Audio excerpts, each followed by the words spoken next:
Well, the director of the Future of Iran initiative at the Atlantic Council in Washington, Barbara Slavin, joins me in the studio now. Barbara, welcome to the program. So Iran is likely to have an excess of low uranium, enriched uranium, quite soon.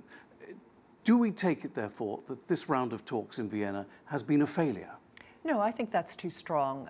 The Iranians have been threatening to go above the limits for some time. They were supposed to exceed the limit, I think, 2 days ago. They haven't.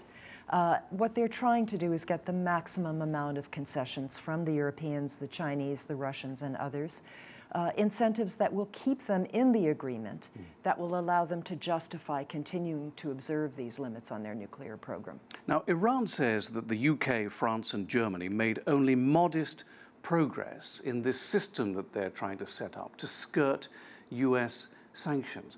What more could they have done? Let's start with that. What more might these countries have done? Yeah, well, what Iran wants, I think they made it very clear, they want other countries to resume buying large quantities of Iranian oil.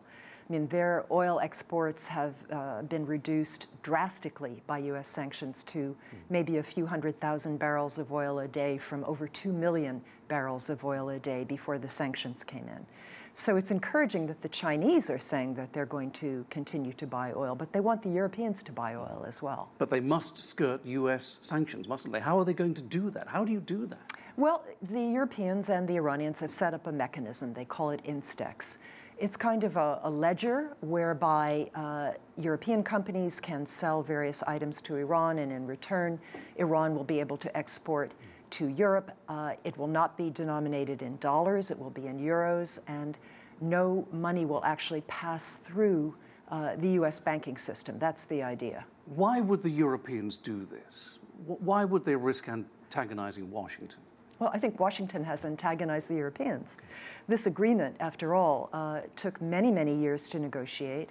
It was begun by the E3, Britain, France, and Germany, after Iran's nuclear program was revealed. And they consider it not just an achievement for European diplomacy, but very important to the national security of all those countries. I mean, if Iran really collapses and refugees start flowing out of Iran the way they've come out of Syria, where do you think they're going to wind up? They're not going to wind up in the United States. They're going to be in Europe. Right. Now, if Iran breaches the limit on this uranium this weekend, does that put the Trump administration in a very difficult spot? No, not yet. I mean, this is a very slow-moving process. Simply exceeding these limits doesn't mean Iran is going to be able to build a bomb or that it would. It's simply a way of showing the international community and the United States that U.S. sanctions, the U.S. decision to quit the nuclear deal while Iran was in compliance, that it's not cost-free. Right. And, you know, I think we still have time. I'm just more worried, frankly, about incidents in the Persian Gulf than I am right now about the nuclear program. Well, that brings us to an issue that I think scares quite a lot of Americans, and that is the National Security Advisor, John Bolton, who is known to want to dismantle Iran's nuclear facilities using military force. He's said it many times. He's known for wanting it for many years. I mean, does he have President Trump's ear? Well, he has his ear, but I'm not sure he's convinced him. In fact, we've seen various stories suggesting that President Trump has told John Bolton that he's a warmonger and that he's not going to make the mistake of getting involved in a major war in the Middle East. But it still is worrisome, I think, that someone with those hawkish views that someone like that is in that position. And finally, we saw the Democratic debates in Miami over the last couple of days, of course, and I think last night, most of the contenders put their hands up when asked whether they would revisit, or whether get back in to this Iran nuclear deal. Is Iran just playing a waiting game here to see who is likely to win this presidential election? Is that part of it?